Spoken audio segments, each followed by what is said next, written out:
Hello. Hello, everyone. Just getting Hello. started here.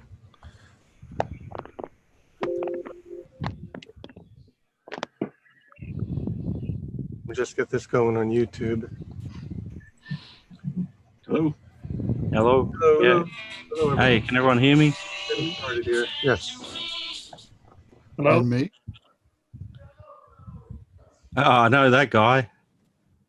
Just going on YouTube. My audio on? I can hear you, George. Is that you, George? Is my Yeah, audio on? Was that you, Aaron? I can hear you. Yes, yes, I can.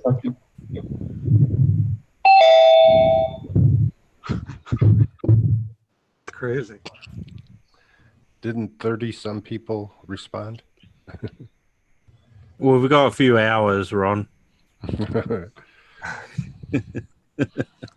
Hi, welcome, everyone. Welcome to our annual live show that we normally do. This is very unprofessional. It's very unpolished. There'll be lots of issues because we only do this once a year, so we're not that well versed in the technology. It's funny, I can write one of these video streaming systems, and I did one in the past, but trying to operate it is beyond me sometimes. But we'll have a lot of fun. What's all the dinging? Those are people coming in, I guess. Joining. Yep. Okay. The 17 so far. 18 now. all right. This is all right. Yeah.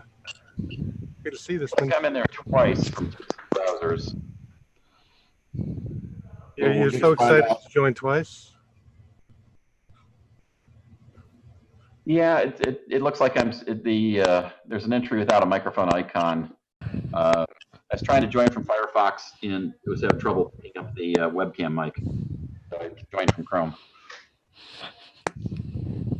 Hello, everyone. Hello, Mr. Hello. Titman. Greetings, Hey. all. our other trash talker. So we've got all the trash talkers on, right? Aaron, you Yep. there? Yep. Mav is there, I know. And Eric, you're on now? Yes. Excellent. All right. So begins the trash talk auction. We'll start with lot one, which is the Model 2s right behind you there. Who'll give me $1? Who'll give me $1? $1, $1, $1. Well, I'm in for sure. Come on. Start at 100. I'm on. I turned it off.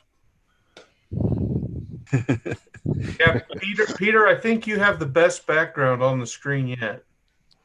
I've got the tiniest head too. Where's George today? Well, he's in Creston right now. I think he's eating turkey. Ah, Oh, lucky him. Yeah. Hi, welcome everyone. Okay, so who do we have on? We've got Ron Delaveau. Hey, Ron. Hey, how you doing? Good. Thanks for joining us. Thank you for having. We have Mark O. Hey, Mark. Hello there. And Paul Burrell. Hello. Hello. We've got Peter Phillips. Hey, Pete. Hello. John Laurie. Hi, John. hey, Peter. How you doing? Good. Josh Malone. How you doing? All right, are you, Pete? Okay. Tony Capolini. Hey, Tony. Hi, everybody. Eric Dittman. Hello. Terry Steege. Hi, Terry. How are you doing? Hey, Peter, how's it going, man? Doing good, thanks. I like your background there. Ditto. Matt Pritchard. Hey, Matt. Hey, nice to meet everyone. You too. Aaron, how are things down Yeah. there? How are the fires down there? Things calming down? I think it's actually hotter in where Mav is at the moment, but it's I've got the windows closed and the fan on, which is why you can probably hear a little bit of noise. Have you got a cool day for a change, Aaron? Me got a cool day. It's 39 here currently. Yeah, it's about that here as well. But at least we got no smoke. Well, yeah, none today, but yeah. Yeah. Let's see who else we have joining us on Zoom. Jay Newworth. Hey, Jay, chime in. Jay. Hello. Jay, are you there? Hi, Jay, you chime in when you're ready. Eddie. He'll- Who's Eddie? Hey, good evening. Good evening. Hi, Eddie. Thanks for joining. Vito. Hi, Vito. Hello. Welcome. Well, thank you. Chuck Lindsay. Hi, Chuck. Hi. Welcome to the group. So I'm not sure if how many of you are Trash Talk regular listeners, but we do this live show once a year, only because I can't be bothered because it's too much work to do it more often. I don't know how you Coco guys do it every week, but I guess you've got it down to a science, huh? They don't edit it. Yeah. It just starts when it starts and it When you finishes. lower the bar low enough. Yeah. If you're okay with dumpster fires. Yep. So we're going to start with a review of 2019. We just want to talk a little bit about the podcast and where we're at. So this was our 4th year. The listener numbers are still growing. It's not, it's slow but steady growth.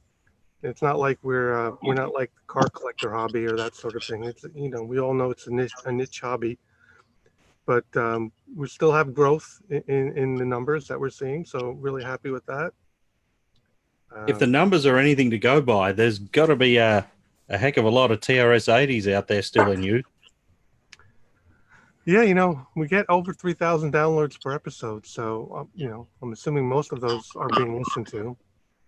Mm. So, I think, so far it's been going pretty well. We had some great interviews this year. We had, the number one catch that I was looking forward to was, the creator of the TRS-80, Steve Leninger. I was really psyched about that interview. Did everybody get a chance to listen to that one? That was an awesome one. That was good. Really good. Yeah, he was great. It's amazing. It took so long to try to get in touch with him, reach him, and then it finally did. We did the interview, and then since then, I can't get in touch with him again. So he gave us that one little opportunity. So I'm very happy and glad that he did. But he sort of stepped back out of the limelight again. So, and that's fine. I respect that. We spent a good deal of the year promoting Tandy Assembly. And I think that went well this year. I think I saw a lot of you at Tandy Assembly. What did everybody think about the show this year? Well, I liked it. I wasn't there, but I saw it online a little bit. Yeah. I wanted to attend, but for medical reasons, I couldn't. But I met you, Peter, at the first Tandy Assembly. Sure. A couple of years ago. In Chillicothe. Yeah. But yeah, definitely planning on going again this year, and the Glenside in Chicago too. One of these years, I'm going to. Where are you from, John? I live in Northeast Ohio, near Cleveland. Oh yeah, that's not too bad. That's a decent. Well, it's a short drive both places. Oh, it's a lot more convenient than Melbourne. Yeah, a little tad shorter than Melbourne. My son's going to Coca Fest this year in Chicago, so he's going on his own, flying with his mate from Melbourne in April. So they're spending 2 weeks in Chicago and taking in the Cocoa Fest at the end, and then heading home. Yeah, he fell in with that rough cocoa crowd. So yeah, we'll see what kind of trouble we can get him in. Well, he drinks like an Australian. That's okay. We got plenty of alcohol here in the States. So he's making 2 trips this year, huh, Matt? Your son? Well, Or he's not coming to he thinks he is, but I don't know. We'll get to October next year and see if he's got the funds to come with me.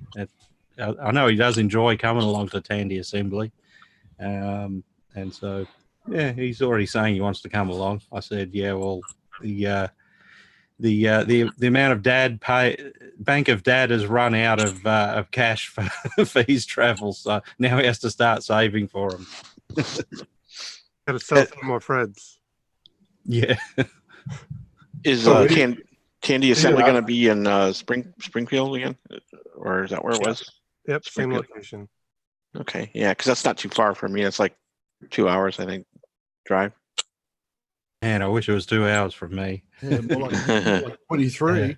Are you still intending to go, Aaron? Yes, I'm still intending to go. Oh, cool, because I'm trying to get some others to come along, and it's a bit of hard work.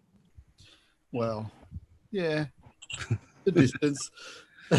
I think Kevin Parker, I'm sure Kevin Parker is listening to this, is like a 90% gonna go. So that would be good to see quite an Aussie contingent there. Now we just have to work on Andrew Quinn and Phil from New Zealand.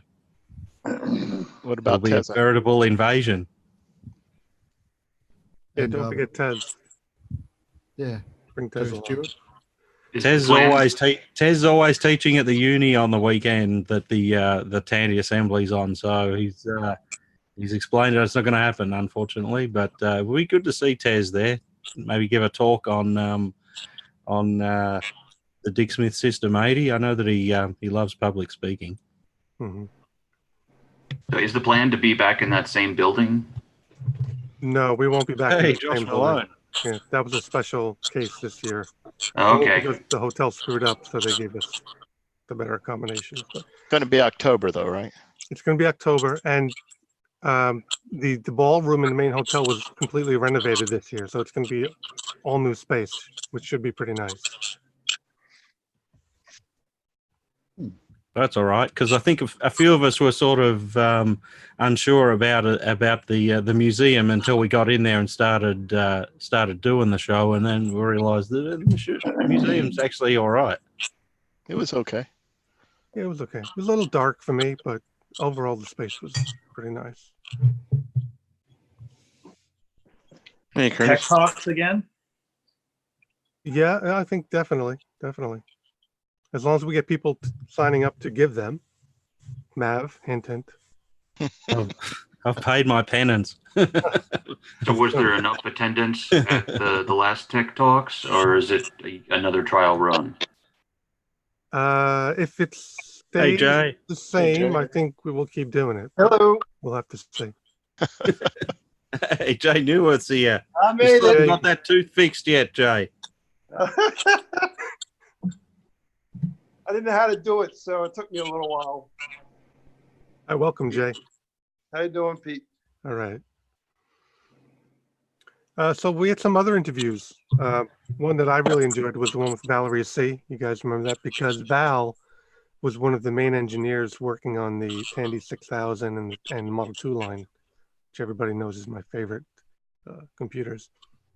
So she's probably more well-versed than anyone still alive on how these machines operate. So every once in a while, I'm sending her and her partner, Ken Brookner, who we had in the show last year, always sending little emails with questions. And occasionally, amazingly, they do remember certain things. Yeah, they both got amazing memories, Ken and Valerie. They you can throw a question that they probably haven't been asked for 30 years, and they doesn't take them long to sort of think about it and say, oh yeah, I recall that. And so yeah, we still occasionally throw a message and a question her way, see if we can stump her. Yeah, I'd like to see the two of them come to Tandy Assembly. That would be fantastic. Yeah, I need to work on them this year. And any other speakers who you think may be, worthy or people would want to listen to, please motivate them to get in touch with myself or the Tandy Assembly organizers, because we'd love to have them. Let's see, who else did we have? Well, we had Dennis Bathory Kipps on the last show. That was great. I got a lot of positive feedback from that interview. Dennis, of course, one of the most important, characters in both the TRS-80 and the Coco community. Yeah, I particularly like the Dennis Kitts interview. He actually doesn't. He sounds, just as switched on as he's always been, and he remembers a lot of stuff. So, yeah, he did a lot for the Coco community. Yeah, he did. Yep. It's also quite the character to interview too, because we interviewed him on Coco Talk as well. Yeah. This year? Yeah. Okay. I can't remember exactly what the date was. It was quite a few months ago, but over a year ago. Was it over a year ago? Oh, geez. Yeah, I'm pretty sure. It would be good to get him out to Tandy Assembly, considering that ideally at Tandy Assembly we have sort of 50-50 Coco and Z80 coverage. So there'd be lots of interesting stuff from all people there. Oh yeah. Has he been to Coco Fest? Yeah, it's been quite a few years since he's been to Coco Fest, but yeah, he has been. He did his ambient room thing there, where he had the computer set up to record sensors, basically when people were walking around the room, and it would actually change the pitch and tone of sounds because he's quite into music and stuff too. Right. So the room would adapt its soundscape based on who was walking through and where and how they were moving. So pretty cool. Oh, hey, Curtis. Hey, welcome. Just noticed you joined. Thanks.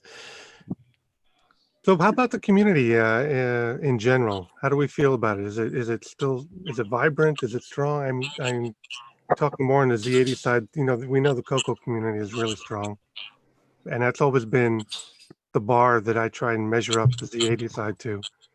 How do we feel about how we're doing? Is it growing? Is it stagnant? Any thoughts on that? Well, I know on the Facebook groups, there seems to be a lot of new people showing up over the past year, and people that are showing interest in the systems. I've seen a lot of people saying, "Oh, if I can just find one of the 8-inch systems," Yeah. Those are probably a lot harder to come by than like say a Coco or a Model 3. Depends what country you're in. There seems to be a lot more people in Europe sort of showing up with Model 1s and Model 4s and 4Ps at the moment. In the United States, finding an 8-inch system is actually relatively easy. The trouble is you need both deep pockets and you also need to have quite a skill set to get them up and running properly. So it's always good when someone when someone somewhere far out, like in Europe or the UK, pulls out a Model 1 or something from somewhere, and they're really keen to get it up and running because they've probably had experience with other systems that were popular there, and now they want to see what some of the finer US systems were capable of. I have a little story. A friend that helped us get our house about 3 years ago. She knows I'm into older computers and stuff, and her husband's mother died, and in her garage was a Model 3, which of course she didn't know what it was. She says, "There's an old computer in there, and I'm going to get it to you." And I said, "Okay," and kind of forgot about it. And about a month later, she called me and says, "We're coming over with the old computer." And I said, "Okay." I had no idea what it was at the time, but here it was, a Model 3 and a daisy wheel printer with ink cartridges and no software, but it was covered with a cover. And she says she used it quite a bit back in the day, and then it sat for years. So I was glad to take it. Would you have picked it up sooner if you knew it was a Model 3? Well, it's one of those things where I didn't want to really bother them people, don't really know them all that well, and I figured it was a PC the way she was talking, I didn't think it was an old computer, a Model 3. Yeah. So that was pretty cool.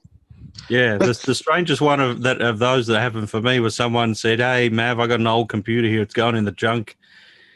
If you don't come and get it." And I asked for a description of it, and they gave me sort of a really basic description. It sounded like a PC, like a 286 or something. And when I got there, it was an Atari TT, which was, if people don't know it, it's like a high-end version of the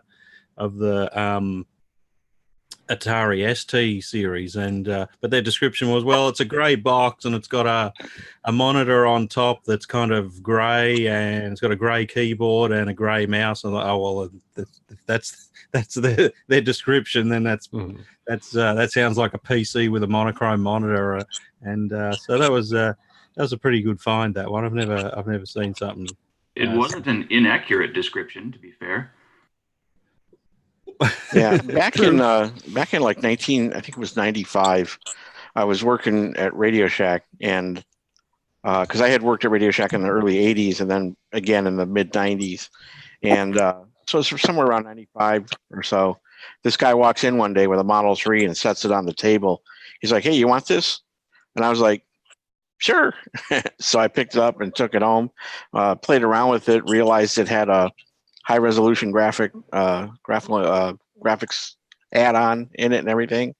And I wasn't that into retro computing at the time. Retro computing wasn't quite, this is like mid 90s. So it wasn't a thing. It was just old computing. Yeah, and I was kind of like, I really don't need this. So when I had moved at one point, I wound up leaving it behind. And now I'm just kicking myself in the rear for having had done that. But I do still have my Model 1. I need an expansion. I need an expansion interface, though. Oh, plenty of those around. Yeah, I do hope someday that Peter can get a Model 2. Oh yeah, still looking. Yeah. How many do you have, Peter? I think the last count was around 30. 30? Wow, you're kidding me. No. See, no wonder there's none on eBay, because Pete bought them all. Pete's basement. He's hoarding them. In the New York area, I will admit I probably have tapped out the New York tri-state area, but I didn't go looking to collect 30. What happens is you find someone who's selling one or two computers, a Model 12 or something. This happened numerous times to me, and I get there and they have like 3 Model 2s sitting in the corner, and they're like, "You want those too?" I was like, "What am I going to do? I'm going to take them." And so get a really good deal, and you bring them home. You figure you need spares and parts, and I swear that they multiply on their own though eventually. Well, vintage computers as well. They tend to, I think, you can spend the longest time looking for one, and then quite regularly, shortly after, a deluge of them will come your way, and you kind of think back to how long it took for you to get the first one, and thought, you know what, I better just grab these, and on the odd chance that no one ever turns up with one again.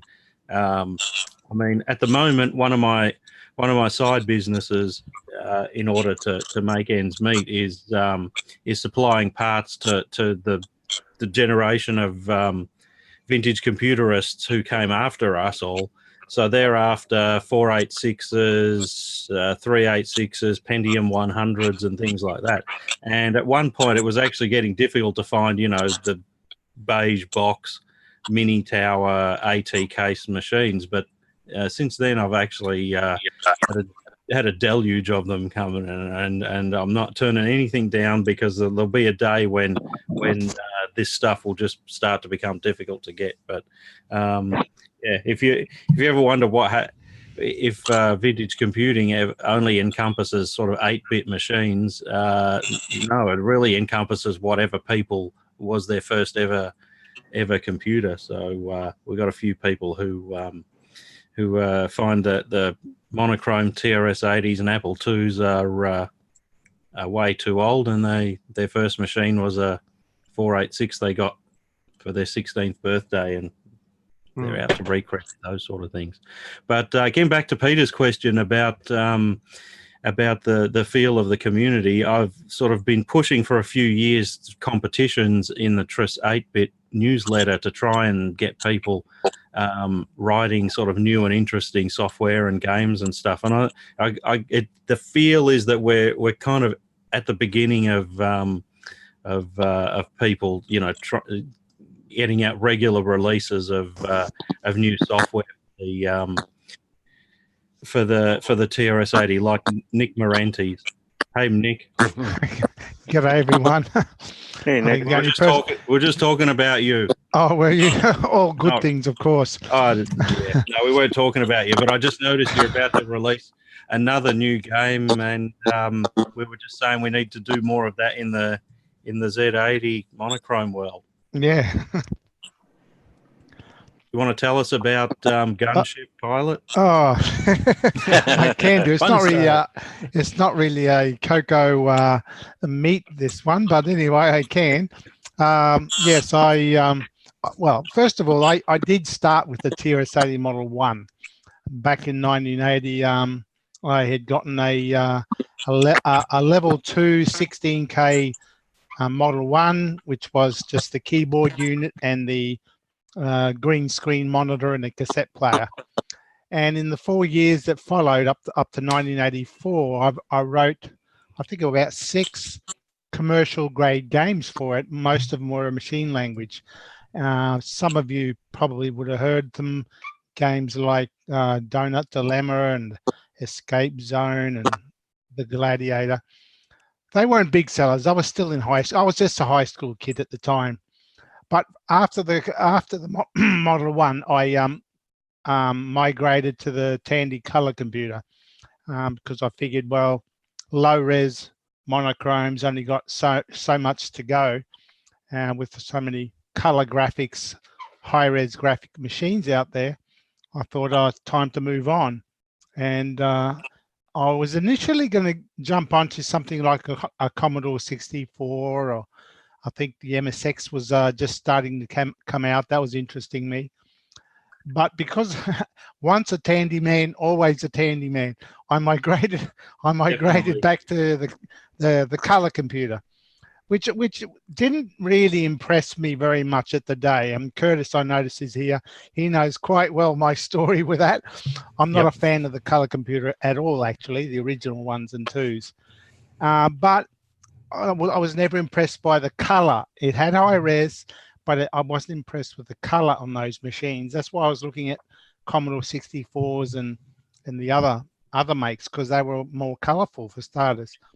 But I did notice there was a program released called Spectrum Analyzer by Steve Bjork. I don't know if you've heard of him. He's a fairly well-known games developer in the Coco world. And he'd written a program, a graphic spectrum analyzer, which used a thing called a semi-graphics mode. Sort of think of it as the TRS-80's graphics, but with color, and you could get slightly higher vertical res on it as well. And that was the semi-graphics. But this was the first time I noticed something that was a bit high resi, but had color, which the Color Computer 2 didn't have. So I thought, well, maybe there is something in this after all. So I bought a Color Computer 2, and my first game used that graphics mode. And from that, I also did. After that, I did Donut Dilemma, which was a game I wrote on the TRS-80 Model 1 as well. What I consider to be my best Model 1 game. I decided to migrate that to the Color Computer. I did that, and I actually got Tandy to Tandy Electronics here in Australia to sell it in their stores. So that got me interested, but I was still not too happy with the Color Computer itself. I felt like I don't know how far I can take this with this rather poor color. And then Tandy released the Tandy Color Computer 3 just in the nick of time, and that machine I do like. It has the color, it has resolution, and like the Coco 2, it has a 6809, which is now my second favorite CPU, my favorite being a 6309, which is the upgraded version of the 6809. But yeah, I did start on a Model 1 programming in Z80 code. And I like the Model 1. You know, it was my first computer. It's what I learned machine language on. And yeah, I do reminisce those early days, low res, monochrome. There's something fun about those. But yeah, I migrated to the Color Computer 3 eventually, and I'm still programming that. And up to this day, I'm about to release a new game, as Ian was saying, my latest game called Gunstar, which the big fascination for me with all these games is trying to push the hardware, trying to create software which was never envisaged to be possible on that hardware platform. And Gunstar does take it a step further from what I've done in the past, in that I do create some pretty good graphics, some pretty good sprite engines, some very Amiga-like type animations and graphics. If you've ever seen the game, well, you wouldn't have because I haven't released it yet, but that's a problem. I assume you guys were mind readers. But Nick, I saw that that new game is 6309 only. Yes. Are you going to make a 6809 version of it with, say, fewer, originally, that was my plan, but the 6309 is actually a very impressive CPU. And I haven't even used it to its full potential. And the speed up I've gotten out of it over a standard 6809 is something, well, in my case, roughly about 20, maybe 25% of a speed boost. And that's on a CPU, which is still running at exactly the same clock speed as its predecessor. So it hasn't clocked up faster. It's just a more efficient CPU. It runs the old code instructions more efficiently, and it also adds a lot of extras, which really makes you wonder, is this really a 16-bit CPU? I mean, there's 32-bit registers in the thing. There's block copy commands similar to the Z80's LDIR, if you're familiar with the assembler on that, but it's better. It's got quite a lot of instructions in there, which are really nice. And I've tried to use some of those, not all of it, because this whole project was a learning experience. I was still learning the 6309. And looking at it, I would have to cut out a lot of stuff and slow the game down to be worthwhile. And I'm thinking, I've gone this far to make something really good, and now to downgrade it, and I'm thinking, I couldn't. Because I'm pretty sure that on my Coco Donut Dilemma tape, you've got Coco 2 version on one side and Coco 3 on the other. Is that right? Yes. So the Coco 3 version is just the Coco 2 version. So it's a 4-color game still. All I did was I just used the higher clock rate of the Coco 3 over a Coco 2.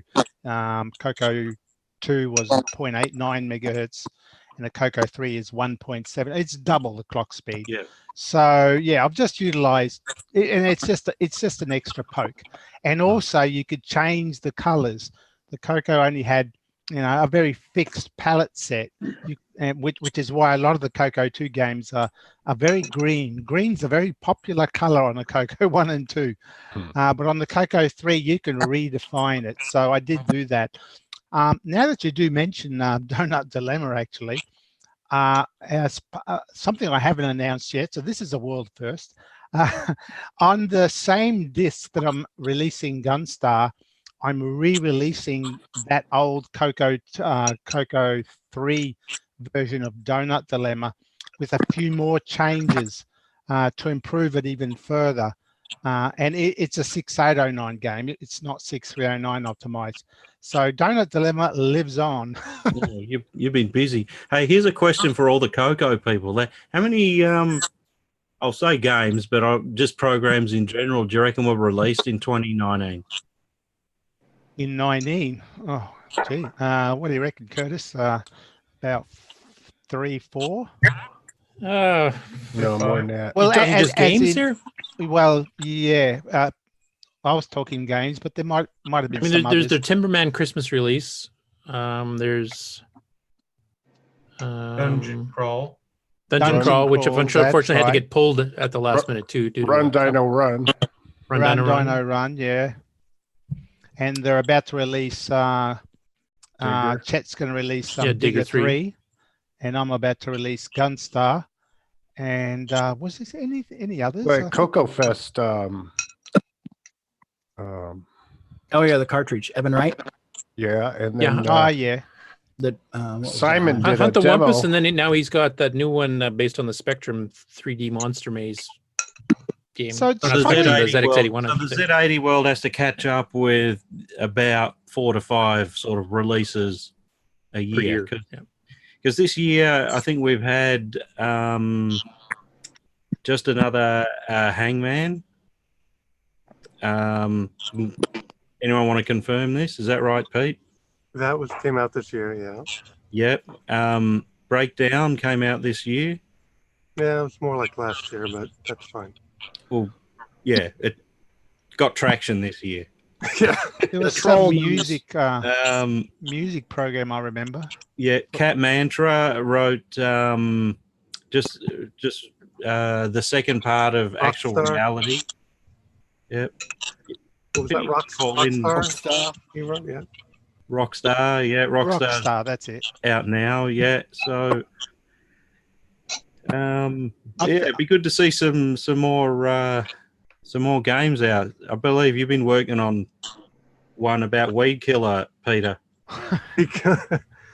Yeah, actually, I'm working on a new game, and I'm going to show it here in a minute. I'm going to give a demo. It's still really rough work in progress, and of course, I don't advertise myself as any sort of master game developer. I'm still learning Z80 assembly, but I did want to, before we jump back into that, I wanted to just make an observation of something Nick mentioned, because Endless Battery Kits took the same approach. Because the Coco and the Model 3 were basically released at the same time. And it's interesting how the community split. Some people went the Coco route, some people went the Model 3 route. And I just think that's an interesting observation, how why some people picked one platform over the other and moved forward with it. But that's easy. It was For price. the time, it was price, and it was the use your own television set versus the built-in monitor, at least the people I knew. Yep. Well, if I can jump in and back up just one side. One of the reasons that brought me back to the community was, believe it or not, was finding a game that I had labored over for a couple of years and wanting to release it after 30-some years out to the community. So, yeah, a friend of mine. Quick question to Nick. Nick, you're writing an assembler. What's the current people writing for software, assembler versus basic? Like, I think Cat's games are mostly basic. Looking at some of the demos, I'm just curious. I assume you're going down the assembly route the way you're. I'm assembly. I think there's a few of us doing assembly, but there's also a few of us doing basic as well. Or hybrids. Or hybrids. That's right. That's another popular one where you do basic and, of course, throw in a few machine code routines to speed it up. Cat's games don't really require much that requires heavy computing, and so by writing it in BASIC, Cat Mantra can write and debug and get his game out, in a quicker process in his mind than having to do the same thing in assembly. So he's a more along the line of what are they called, Avalon Hill type simulations, and as opposed to requiring lightning fast graphics and response. But both programming techniques are well suited to the tasks that people are using them for. No, I have a question, because one thing I've been. Go ahead. I was going to say, just from working at a low level, the basic, some types of code, it offers more density. I'm looking back at my stuff and fitting it into a 16K machine, and just adding to that some types of things not for the speed, but for just sheer code density and data density. You're actually come out ahead on that. I should probably. I've been making games for 30 years professionally now, so. When you include the size of the basic ROM, though, you have to also wonder. Although the basic ROM is a given, it's part of the machine, so yeah, you don't need to count that. Yeah, well, 16K is quite the fun challenge. Anyway, I have a question for you guys, because I know this last year on the Coco scene, like one thing I've been doing is trying to go back and optimizing some specific older games that already existed, as opposed to writing brand new ones. And I started it as originally as a project to 6309 enhance a few of the Coco 1 and 2 games to encourage Coco 1 and 2 owners to also upgrade to the chip, because it's a lot easier for them. They have a socket in most of the Coco 1s and 2s. So it's just a chip swap. You don't have to like desolder a 40-pin chip or anything. But I also found like on some of the earlier games or the earlier titles by specific authors that they were just learning the CPUs they were going along. So they write some pretty inefficient, code by modern standards. And I've actually been able to speed up a few of them on the 6809 by 10-15% just by optimizing just a couple core routines in the code. And has there been any movement in that direction or any interest of it on the Z80 side to do the same type of thing, like taking a game that might have been written by somebody who was just learning, isn't quite fast enough, maybe it's a little bit slow, but maybe it could be optimized to run faster and get re-released as a fresh release? Well, I've seen very little to no source code of original TRS-80 games. So are you working off source code or are you reverse engineering? Nope, I'm working with the MAME debugger, and then I do the changes there or raw on a disk image or whatever, and then I put them on the real Coco to make sure it works. And I just look for core routines. Like there's certain things like stack blasting, for example, which is a technique of copying memory fast on a 6809, and you can do it the old-fashioned way that everybody thinks of when they start. You'll load A here, store A here, load A here, store A here. But if you use a stack blast, I mean, it's literally twice as fast or something like that. So if you find some of the games and it's trying to do a scroll or something, you can do it much more efficiently that way. No, I don't know if there's equivalents in the Z80. The Z80 does have a block copy command built in, like 6309. You mean the LDIR? LDIR, yeah. So I just meant that as an example. Like there might be some other code that people have done a certain way if they're beginners on the Z80 that, a more advanced programmer will go, well, there's a better way to do it this way. And then maybe somebody could patch some of the older games that were done. There definitely is room on the Z80 for that. I don't know if anybody remembers the 8086 book, The Zend of Optimization by Michael Abrash, but it was I believe it was a Power Graphics Programming, or one of the two. But he went through the instruction set and pointed out clues of equivalence, and I think a bunch of them actually exist on the Z80, like using and or in place of a direct load, for example. Just a lot of times to save a byte, save a cycle in a loop, and so on. So I suspect there's a whole unexplored area in there. I think this was a bit of what your brother was talking about, wasn't it, Peter, at Tandy Assembly? Where's George? Yeah. Yeah, he certainly talked about optimizations, and he has looked at some of the old games like Supernova, and he sped up the clear screen routine, and some of the stuff maybe got 15 or 20%, but he has a whole bunch of like just unreleased things. He's also been trying to optimize the basic ROM on and off to make it a little bit faster or find some spare bytes in there. So that's not hard to do on any of them. The TRS, the Model 1 or the color computer are very, there's a lot of room for improvement there in those routines. Well, I'd still say a gem of a book to get if for the Z80 on the Model 1 and 3 is Basic Faster and Better. It's an old book now, but and it can be difficult to follow, but some of the techniques to get speed out of Basic is really quite astonishing. So I'd recommend anyone who's programming for the 1, 3, and 4 to have a read of that. You can probably almost get a lot of fun games without having to resort to assembly or hybrid using techniques mentioned in this book. I was thinking that might make a good book to review at the next Trash Talk, Peter. There's probably not so much need to speed up machine language games on a Model 1, 3, or 4, because the graphics screen on those machines is only 1K. So even bad machine language is still going to be fast. Whereas, say, on the color computer, you could have a graphics screen that's 32K. And being able to speed up your code there will make quite a difference in the game. But yeah, when you're only pushing 1K, it's not going to be that big a difference. Yeah, the only games I play on the Coco are in P mode 3 or below. I rarely play P mode 4 games because in Australia, Nick, they're just black and white. There's no color. Yeah, I know. Yeah, the PAL versus NTSC thing. Yeah. Well, I know if Yeah. you are looking to optimize Z80 assembly, then the TRS-80 GP does give you a lot of information on that to help. There's no artifacting in PAL. There is, but it's not different, and it's yeah. it doesn't give you the nice primary colors. I think. Ah, okay. You get vertical stripes of green and purple Oh, at the best. wow. I honestly did not know that. I Yeah, thought it there's was no just- red and blue. Oh, wow. But if you do the native PAL, which is interlaced vertically as opposed to horizontally, or not interlaced. Well, but, that's a technique that used to work on color TVs, PAL color TVs. Not so much now on modern TVs, I find.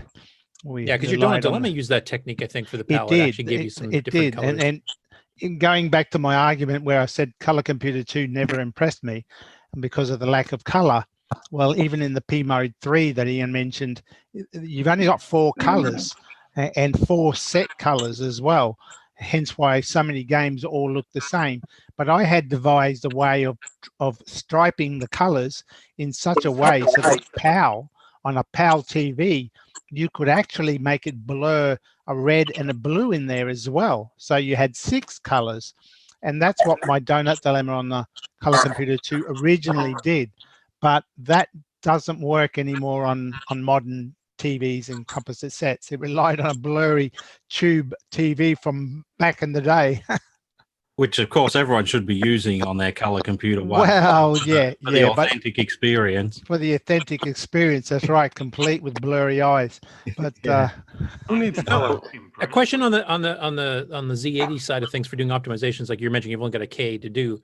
But is there an opportunity? Like I don't know what the refresh rate on the Model 1 and 3 is, but is there an opportunity for like catching it on a V-Sync where you could actually get it less flickery if you optimize the code or anything? No. Yeah, I remember seeing a talk that David Crane from Activision gave, and he was talking about tricks they would do to, like, there was this one stripe of color, and then there was another stripe of color, and he put a black line between the two of them because they didn't fit together well on a CRT TV with the artifacting and stuff. So he purposely put a black line in there to kind of create that division. And he was talking about those sort of tricks that they would do. Or he talked about in Kaboom, there's like this jagged line between the arm and the body because the way it fuzzed on a TV, it looked like a space between the arm and the body. But in reality, he was like doing this jagged back and forth thing. So you don't have access to the vertical or horizontal syncs on a Model 1 or 3, maybe a Model 4, I don't know. Oh, you can go a long ways on the Model 3. Was that one machine at Tandy Assembly this year? Yeah, who was that? Tim Halloran had the that sort of a high res graphics working on a non-high res machine by playing around. They had a modified machine so that the software could tell when the V-Sync was there, so he could erase the beam on the. Yeah, that was Tim and George. Yeah. Yeah, but That was unmodified, impressive. Unmodified, you don't. I do have to ask if, like, you sped up Supernova by 20%, would it throw all the old reflexes and timing and everything off? I mean, I remember back in the day, we so made our games and adjusted them to, it ran at just one speed. It's not like today where you got a different speed PC than I got a different speed or whatever. And if we were optimizing old games, I'm wondering if we might lose some of their charm or some of how well polished they might have been, or maybe just some of the lucky breaks they had. Yeah, that's my guess as to why there hasn't been any movement in that area, because these games have been running for 30, 40 years the way they are. I don't see a reason to go in and tweak them. You may stuff up the game timing to the point where, yes, it's faster, but it's now not playable. You can't get past things like that. Or something. Yeah, exactly. Then you got to change the loops to slow it down again. and because you can't synchronize to a vertical sync, you speed it up. You speed up everything. Well, I can see a use though with games like Galaxy Invasion when there's a full screen of aliens.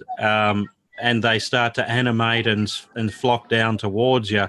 On a Model 1, that can get really slow and jerky until you've sort of shot away about 25% of the aliens. So that would be a time to speed it up a little bit during the animation process. Yeah. Yeah, and to be honest, that's what I did on the Coco versions of the ones I did too. I was picking games that were slower than they should have been. They kind of tried to overachieve.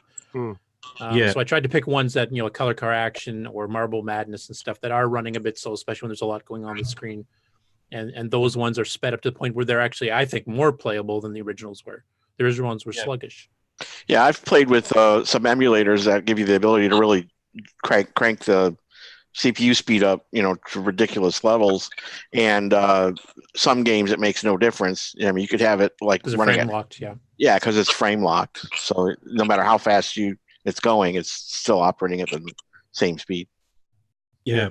So all of this is leading us to the fact that on the Z80 TRS-80 platform, there's very little game development activity going on at this point. I mean, compared to the other platforms like the C64, the Atari, the Coco, I see so much passion, so much activity going in those communities, and you know, little to none in ours. So one of the things I've done in the past with the first game I wrote, Breakdown, which was a Breakout clone, and the game that I'm working on now is I'm trying.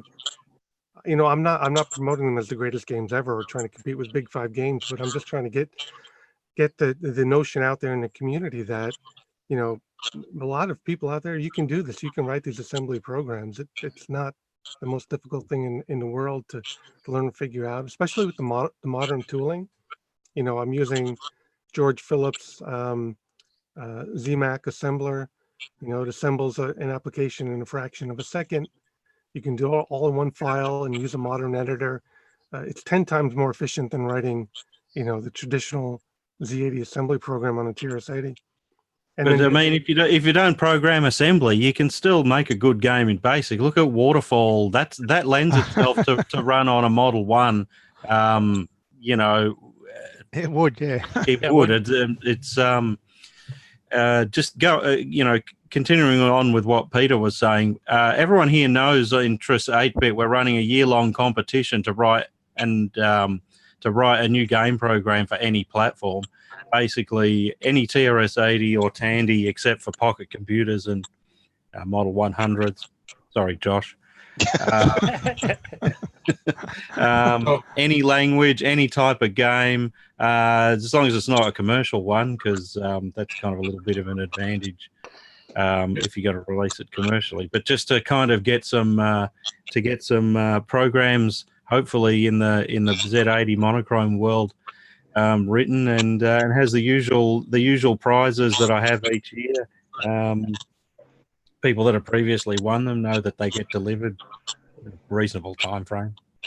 Yeah, So and I is mean, that there's still room for innovation on creating like new game concepts, maybe some stuff that's been done more recently that's not CPU intensive, or maybe making head-to-head games. You hook up a serial port between a couple of Model 3s or something like that and make a head-to-head game using some graphics and stuff. It doesn't have to be super fast transmitting the data depending on the game you design. I'd love to see some work with the TRS-IO to have multiplayer games. And one thing that's really cool about the Model 1.3 is as graphically limited as they were, it really pushed people to innovate, and because there's some really cool games out there for the Model 1 and 3, and as when you're that limited graphically, it kind of forces you to push the envelope and kind of come up with an idea that works for the limited graphics that you have. So it's like the more limited you are, the more, you know, because like when computers got real fast and had all this amazing graphics, there were a lot of yeah, you know, I mean, you could do anything you wanted to. So the game concepts kind of were crappy. You know, they were pretty games because they had all this crazy graphics, but the game concept ideas got crappy. Whereas when you don't have that level of graphical capability and sound capability for that matter, it kind of pushes you to, you know, kind of innovate and come up with, yeah. Well, during the early days, I mean, during the Model 1 and 3 era and the earliest years of the Coco, obviously, most of the games were inspired by coin ops. There were a few pretty good original idea, but a lot of it's based on coin ops. Now, if you bring that sort of thing forward and look at the type of games that have come out in the last sort of decade or two in the PC world, you could sort of take elements of those and put them in, in a retro blocky graphic type environment like a Model 1 or the Coco 1 and 2. Yeah, I mean, one thing about modern games is that they seem to have like settled on a few genres that they just keep remaking the same basic gameplay. They add, like you said, fancy graphics and sound and soundtracks and everything else, but it's basically like 3D shoot 'em ups and there's a bazillion games based on that one concept, and they're not as original. Like the one thing about the late 70s, early 80s is that everybody was coming up with original stuff as well as cloning the coin ops, but there was a lot more original game concepts, and that's not happening that much anymore. So I think there's some opportunity. Well, both my kids sort of go apo every time a new Grand Theft release is about to be released. But the only sort of game that I thought looked interesting in the last 2 decades on the PC, because I have a twisted sense of humor, was called Goat Simulator, and there's another one called I mention it from time to time. Now it's slipped my mind. Big rigs over the road trucking, and if you know what that is, it's sort of a botched game that is full of bugs and all that sort of thing. But anyway, bits of both of those, could be implemented on vintage computers. Just if people are stuck for ideas or whatever. Yeah, because you don't see an outhouse game. Crazy ideas was the norm then. It really was. I'm part of the current AAA industry, and rather than do a long exposition, I'll just say, I mean, you're absolutely right. There's a lot of factors that tend to say the formulas are fairly mature, the genre follows all that. Part of the reason myself and a lot of people got into the industry, we grew up with these machines, and we came from that time where you would think we were doing drugs for where's the ideas that came around now, but just the willingness to experiment, the lack of this idea that there's only a right way or a more right way to do something constraining. It wasn't just the huge variety of it, but I think sort of the sense of the freedom, the why not try this? There's not these rules or the pressure or anything. And all right, I'm gonna slink off back away now. I don't mean to interject modern stuff into this, but it's just the connection. This is the origins for so many people in the industry. Goes back to the TRS-80 or the other machines at the time.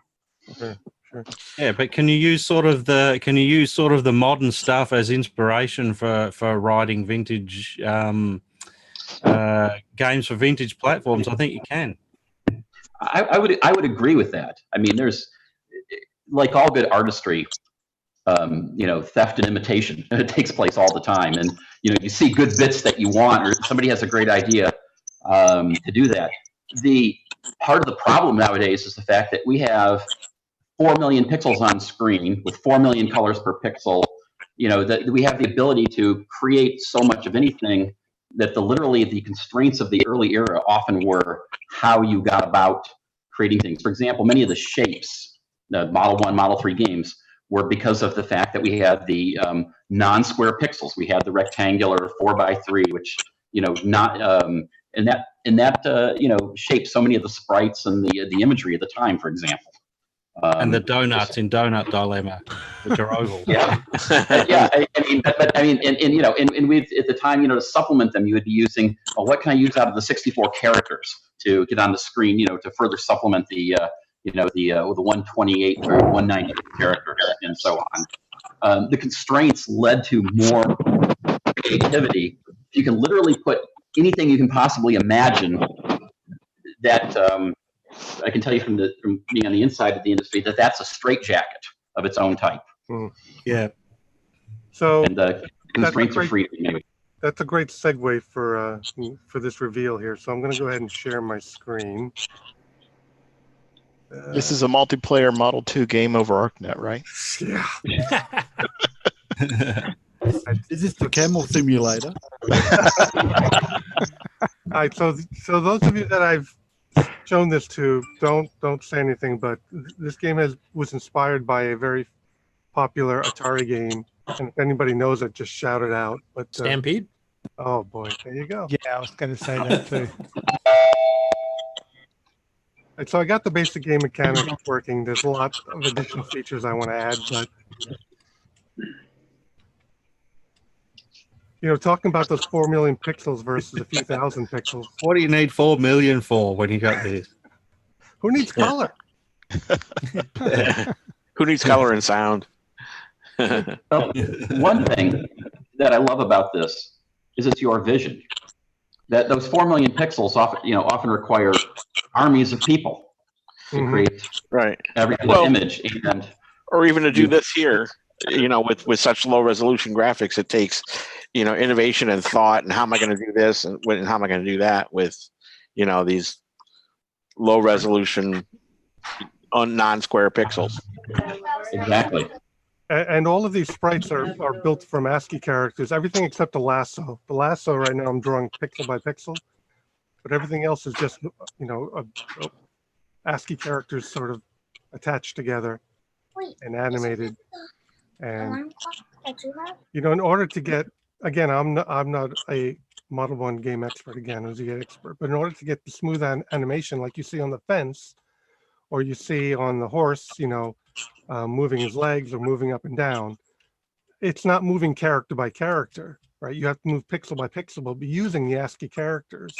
So you have to have different representations of your sprite, 3, 4, 5 different representations depending on how you animate it in order to get the proper performance. So that's not a camel? I thought it was I initially said I thought it was a camel, but and you notice the cows, they travel at different speeds, and as the more cows you catch, the more starts showing up. So once you hit 30, an additional cow should start showing up here. They appear to be reacting to the bit of a fright. It's kind of gory with all the body parts left over. And you're using multiple images of your shapes there, depending on the vertical pixel layout. Is the same we do horizontally on the Coco. If you want a smooth moving left and right, and you've got 4 pixels per byte, well, you got to make your different copies of it. Shifted 1 pixel, 2 pixel, 3 pixel. Exactly. Yep. But I think it's a testament to how good this clone is here. The fact that I recognized it right off the bat, even before you started playing it. Yeah, I'm very happy about that. Looking good. Yeah, it's good how the dogs, if they get too close that you can't lasso them, that your horse kicks them. Yeah, that's all from the original Stampede gameplay too. Yeah, I'm basing it off the original Stampede. So a lot to do. Different values for the. I need to add the Black Angus and the skull and all the different features that you may be aware of that were in Stampede. But I mean, I don't. It is. I found that game to be infinitely playable, which is why I decided to pick that one. Do you ever do any Model 2 game programming? I mean, this is only my second game. I really would like to, but the fact is, the market for this sort of game is already small enough. Picking the 1, 3, and 4 line. If I pick the Model 2 line, I mean, I love the Model 2. It's my favorite line, but the number of enthusiasts that have working Model 2 systems is I think to expand the Model 2 market there, I think you might have to start, giving away the game along with one of your Model 2s since you have them all. Yeah. You're your own customer. The other 12 people who own them would be grateful to have the game, though. Yeah. You got 30 machines to sell a license to. There are some Model 2 games. That was actually one of the things we uncovered this year as well, were a few Model 2 games that haven't been available since the 1980s. One that we talked about in one of the shows was called Jet Set, which is a flight simulator. What sort of graphical capabilities does the 2 even have? I don't even know. Well, it has ASCII character graphics like we have in the 1, 3, 4, but it's a more limited set. And they only provided the characters that would be usable in a business scenario, sort of like drawing frames around forums, that sort of thing. I see. So it's even more challenging. A lot of the Model 2 games that you'll see will use a lot of just regular characters, like alphabetic characters. Right.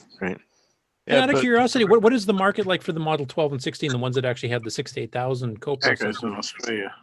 Well, that's even smaller than the Model 2, just because there are Okay. less machines available. Bunch of Radio Shack idiots. Yeah, really hard to find. Nope. So the MC10's a little bit better. Yeah. So one interesting thing that's popped up, we keep talking about the market, and they were talking about the limited percentage-wise of machines available, like comparing to the Coco and stuff. What are we in the line with the same type of market percentage? You know, finding Model 1s and all that are much harder to find than going out and finding an Amiga or a Commodore 64. There was millions of the Commodore 64 made, you know, kind of thing. Mm-hmm. So percentage-wise and releases, you know, I was kind of pondering that earlier as, you know, are we in the same percentage realm? Is it just a very limited market? Well, I don't think there's any limitation on if somebody wants a Model 1, there are always at least a few available on eBay, for instance. So I don't think there's any sort of artificial or any sort of restriction on the market for people who would want one.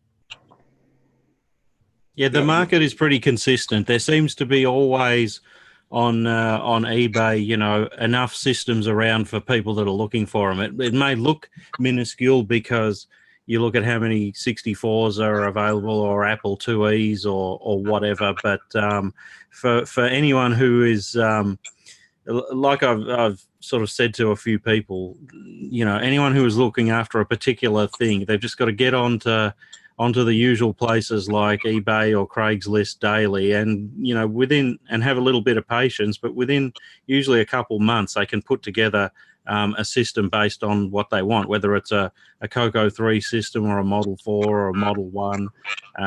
And like we've sort of regularly said, it's the 8-inch TRS-80s that are the real challenging ones. If you know, if people start out with easier systems like the Coco or the 4P or something like that and work their way up to the 8-inch systems, I find that tends to allow them to stay interested in the brand. Well, I think one thing that hurts the Indian market is the fact all the other ones they're easy to ship. The 8-inch systems, yeah, you really need to pick it up. Yeah. One other question for the Model 2s: are people still using the 8-inch floppies, or has there been some sort of community replacement? I asked since I'm not part of that, haven't followed that at all, but I'm just sitting here wondering about the supply of 8-inch floppies. I still use an 8-inch on mine. I've got 3 systems.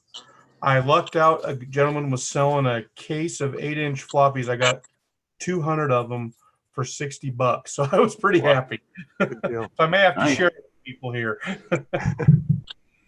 If you can find new old stock packets of reputable brand ones, they often still work pretty well. But you've got to really know what you're looking for when you're examining the surface. Even for brand new ones that are still in shrink wrap, some of the crappier brands, you can see that the oxide surface is no longer shiny, and you probably shouldn't use them.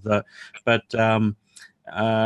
you know, Pete will agree with me that, you know, once the Tandon or the Shugart disk drive is in good condition, and if you've got good media, the 8-inch drives do work still pretty well. It's so when you put crappy media in that dumps a shit ton of oxide on the head and starts squealing, that you know, it's going to be a bad day.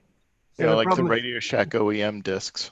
A lot of the floppy drives, especially the TM848s found on the Model 12 and the 16 and the 6000 and 16B, you know, at least half of them don't work anymore. Probably half of mine don't work for various reasons. And some of them that do work, they do have a tendency of eating your drives. Because that TM848 was pretty hard on the floppies. It's a double-headed drive, right? So it's got 2 heads. And we're talking about, you know, in a lot of cases, when people are using them, the media is 30, 35, 40 years old. That's just a recipe for disaster. And I think a lot of people encounter that. But there is a solid state solution. You can use an HXC floppy emulator, which I use almost exclusively when I'm playing with my Model 2s. It's SD card based. You load your floppy images on it. and it's a world of difference as far as the usability of the system. That's what I was going to ask. Is there a modern, solid state solution like that, like the Coco SDC or Model One? Everybody seems to have that now. I see them for Commodores and Ataris and. And my next question is how much has that permeated the Model 1, 2, 3 market? As like I know the Coco SDCs have sold over 1,000 of now. And I'm just wondering how expansive are the SD or compact flash, whatever you guys are using? Like how common are those compared to the actual drives? Mav, you probably the best person to speak to that. I actually wish I'd kept numbers on how many of the Freds I've sold. The Fred seems to be, to my mind anyway, the most popular SD card hard drive emulator, simply because it's relatively speaking cheap, or if people are cheap and just want the basic unit and are able to fabricate their own power cables and set up their own SD cards, it's only $65 plus shipping. I must have done at least 10 orders of 50 circuit boards. So there's been, there's at least 500 of them out there, which is pretty good for a system that's not that's probably popularity wise, maybe 1/3 of the number of Z80 systems as Coco systems in use out there. So sooner or later, anyone who sort of does a bit of messing around with a TRS-80 looks for something to use SD cards to store their stuff with. And Pete Bartlett's Mize and Mies is has more features and a slightly higher price tag, but for people that are after just a simple device that works consistently, I sell a lot of Freds. But we've been sort of messing around with them on the 8-inch systems for a long time, and I've sort of every time I've decided to sort of go publicly with a product, I sort of back off at the last minute because there's something or other that I don't like about the implementation. I think a lot of people who mess around with 8-inch TRS-80s want to be able to run Xenix, and that's one hurdle we've never really gotten over yet with that. So the most people, I find, if they can get a Radio Shack hard drive and modify it with a DREM, they can achieve that. What's the problem with the Xenix side, Ian? We in a school corridor. Hey, Ian, what's the problem with the Xenix side? I would assume if you have a drive emulator for the 8-inch systems, it would probably be kind of universal, or? Yeah, the problem is that I don't own any reliable Xenix 8-inch systems. The only two machines I have is my Model 2, and that's partially reliable, and my 6000, which is in pieces. So to the extent that we've got Fred working on the 8-inch systems, we've settled on a controller card which goes in the computer. I probably should have had one handy. It's a clone of the Tandy Type 2 controller, and then a modified Fred to sort of work as a relatively close emulation of the 15 meg Tandy hard drive. Okay. So I'm kind of working on some stuff myself on that area, so I'll let people know a little more as I'm finishing up here in the next month. But I've got some new cards that will do hard drive emulation, extra RAM emulation, and stuff with newer parts rather than replication. So it'll help drive the cost of people wanting to make them down a little bit, and we're able to find parts. So yeah, we do have a solid state solution using MFM emulators, like replacing the bubbles. Right, there are a couple products like David Gitzwin's MFM emulator and the DREM. So we can run Xenix using those, but you need the full Tandy stack of the hardware interface card. You need the hard drive controller. You need everything except that the bubble that we can replace with. So we can run Xenix using that now. I do that. I know Eric does it, but it's not trivial to do.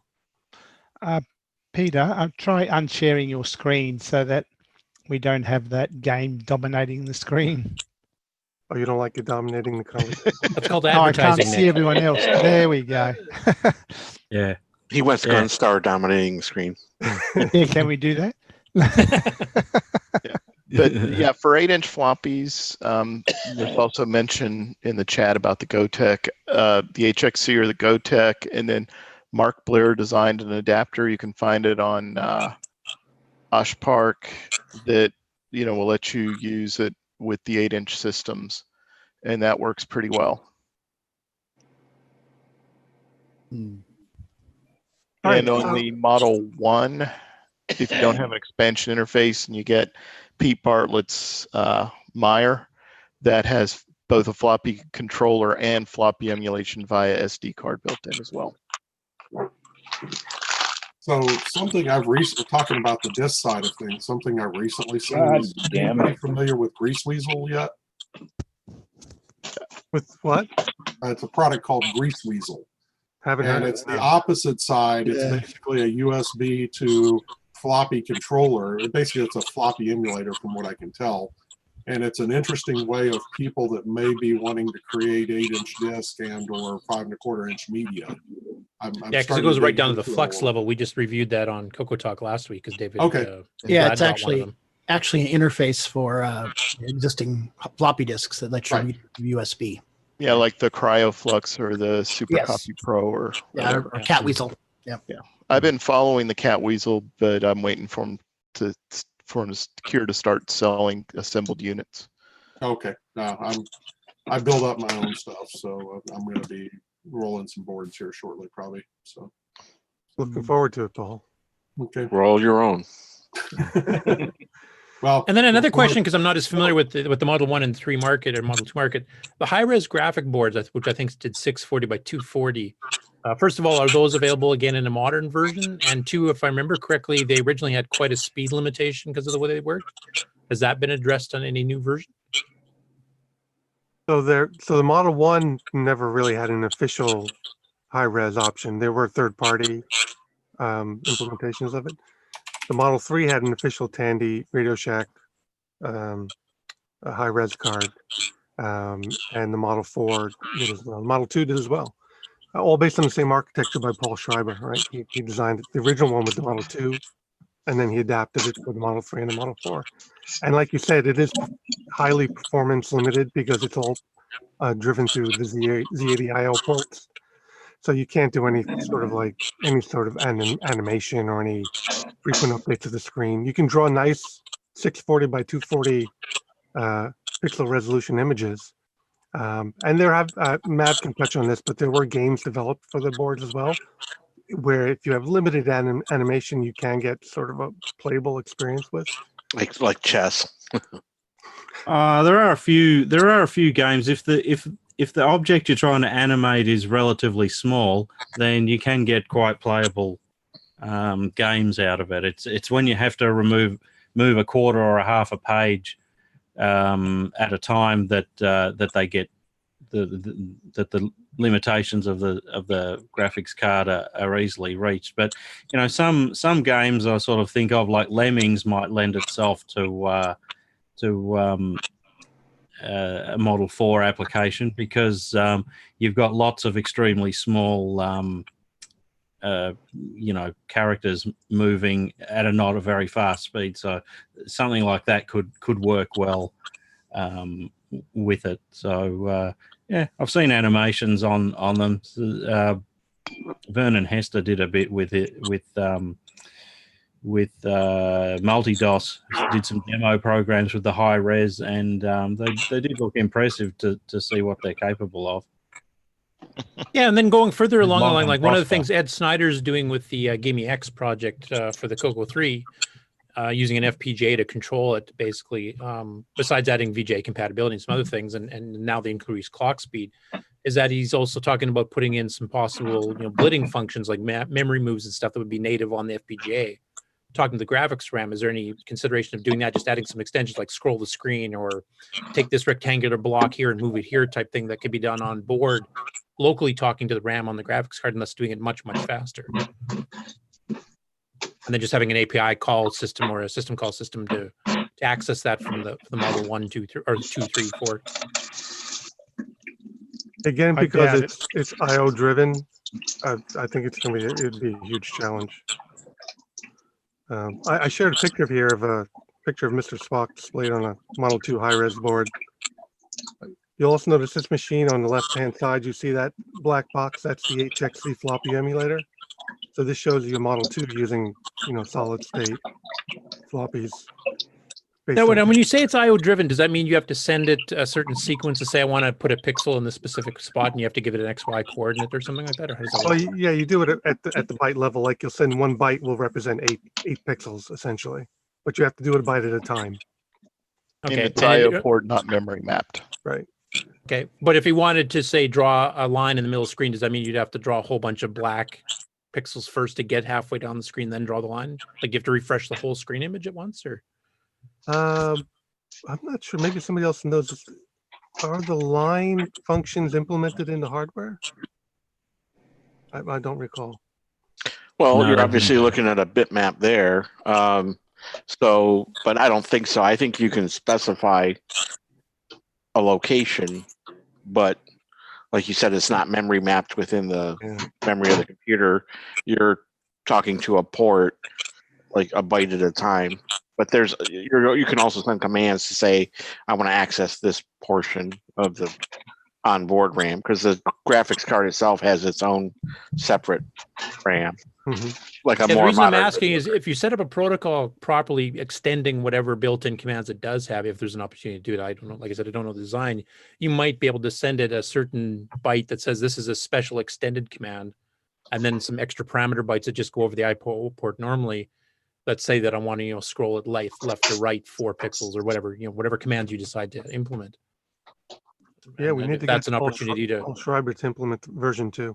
Because that's kind of what we're looking at. The Gimme X, the first release is going to be basically just adding VGA and S-video output support, supporting 2.86 megahertz, because it's talking directly with the RAM on board the FPGA, is talking to simulating the Gimme chip. Expanded palette, that's going to be built in the first version too. But there's room in the FPGA for us adding in extra things that if you just, send certain sequences to a certain byte offset, that it'll enable these extra features, and then you just send parameter bytes that tell what specifically to do, and you can expand that as you go and do flash ROM updates, in the future to add more functionality, that as long as it still fits on the FPGA. So I thought maybe that's an opportunity for you guys to actually implement that board with some major speed ups, if it's possible, to add some functionality that you don't have to do all the programming of all the pixels yourself. You could just tell it, do a gray crosshatch block in this one area or whatever. Sure. I mean, sounds doable. Somebody just needs to do it.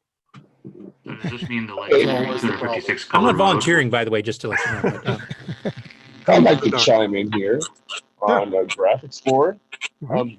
We're talking about graphics. I've got this system that I picked up, and it's got something called the graphics or 80 graphics board, which allows you to build your own character set, and then flip a switch and put that back in there. But unfortunately, one of the wires broke while I was in there, and now I can't get it to work. Does anybody know anything about this strange, bizarre board? That's one of the. That's the Model 1 board, right? Yeah, it's a Model 1. Yeah. So what you need to do is you need to represent the graphics on some of those Model 1 third-party boards. Was you needed to basically implement your own character set, right?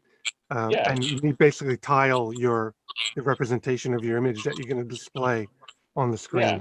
You create your own tiles essentially. Yeah, it was pretty cool. I'm trying to feel, but like I said, as I was in there working on it, it came off, and there was a tiny wire connected to one of the ports, and it broke. And I'm having trouble finding any schematics for it, or any way to try and figure out where this little bitty which pin this wire goes back to. Any ideas? You broke a wire off. Yep. It's 40 years old.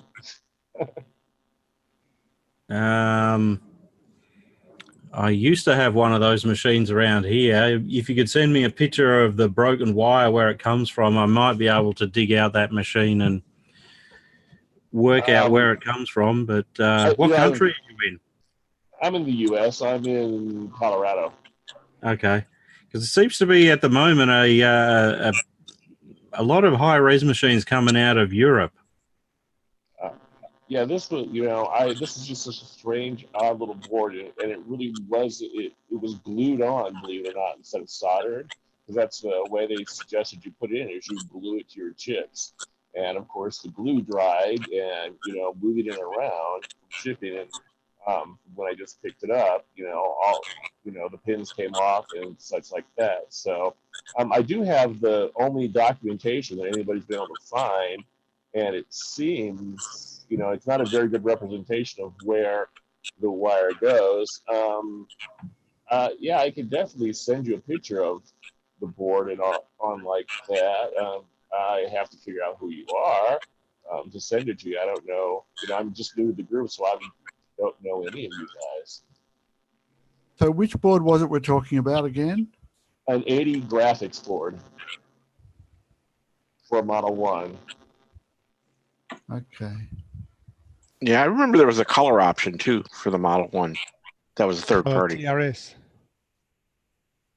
Chroma TRS or whatever. Yeah, that was. Yeah, I remember the ads. Remember the ads for it, but I never knew anyone who bought it. No. Yeah, it seems like a pretty cool board because you can build all kinds of different characters and then implement higher res graphics because you have your whole sprites. Yeah, exactly. So it looked like whoever owned this system before me was either an engineer or someone who really liked games. He used TI video chip. That's all. Yeah, I think the having a television set next. Yeah, it needed a separate TV. Yeah, with having a color television next to your Model 3 and an additional box outside the Model 3. I mean, we take dual monitor computers for granted these days, but back then I think a lot of people was just kind of like, well, it's just too much. Yeah, that was the same with all the Z80 based CPM boards for the Coco, because there were several of them, and there were these huge things with their own 6845s inside of them, driving a separate monitor. And sometimes they're bigger than the Coco. They definitely were more expensive than the Coco itself. If you I don't think they had a huge market. I'm sharing the screen here. This is from my TRS Wiki Wikipedia browser I wrote. So this image of Darth Vader here, this is rendered using the PCG-80 high-res mode that the Mize emulates. PCG-80 was a high-res add-on board for the Model 1. And Pete Bartlett implemented the protocol in his Mize. So you can actually program to the PCG-80 using the Mize emulates it. So this is what it would have looked like, on a PCG-80 on a real Model 1. Right. So you could get decent high-res graphics even on Model 1 using one of these boards. If you got up and stood back at the other end of the room. Well, the big plus with that, though, is that you're still talking to the TRS-80 RAM. It's not port-based because you're reprogramming the character set. So you can still program as if you're drawing or writing those graphic blocks that you normally would do. Except now you can redefine those graphic blocks to be Space Invader characters or Pac-Man characters. And now the graphics will be just as fast as TRS-80 graphics were before, but in high res. Yeah, because your screen's still 1K. It's kind of like the Coco VGA it's still does. 1K, exactly. Yeah, I was just going to say that, yeah. It's, well, we had, Ian will know this, the Micro B that we had here in Australia. It had that very same setup. Yeah. And it had a lot of games done the same way with high res. think as a programmer, the concept is just a little bit too abstract for me. But like a lot of programming concepts, once it clicks, it's actually quite easy to program for. But yeah, programmable character set and then tiling the screen. It all sounds like a lot of hard work. From what I can see, the 80 graphics is a cut down version of the PCG 80. I believe that's it had a Probably, fourth of the resolution of the PCG 80. So instead of having all 256 characters, it only had a few of them, a fourth of that. So that's only 64 characters. Well, that's still good enough.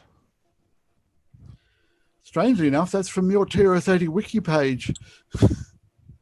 So, David, the picture you sent me, that little tiny wire that is going from, Z12 to the ribbon cable. Unfortunately, it broke off on the ribbon cable side. So that's the problem. That's the pin that I'm trying to figure out where it goes, because it broke from the ribbon cable side as opposed to the solder to Z12.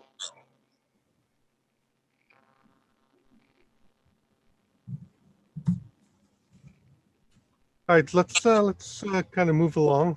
The one thing I wanted to do, and I hope somebody's going to take the bait and actually do this, is show us your collections.